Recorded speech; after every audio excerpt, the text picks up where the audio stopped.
ಎಲ್ಲ ಗುರುಗಳಿಗೂ ವಂದನೆ ಸಲ್ಲಿಸಿದ್ದೀವಿ. Yes correct. ಬನ್ನಿ ನೋಡ್ಕೋಬರೋಣ. ಬನ್ನಿ ವಿಡಿಯೋ ನೋಡ್ಕೋಬರೋಣ.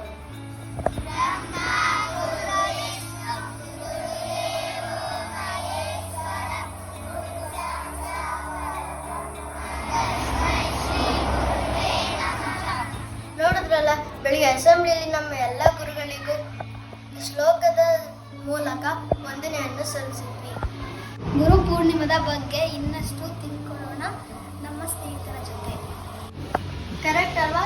ಬನ್ನಿ ಹೋಗೋಣ. ಗುರು ಪೂರ್ಣಿಮಾ ಆಷಾಢ ಮಾಸದ ಶುಕ್ಲ ಪಕ್ಷದ ಹುಣ್ಣಿಮೆಯಾಗಿದೆ. ಈ ದಿನ ವೇದವ್ಯಾಸರು ಜನಿಸಿದ ದಿನ.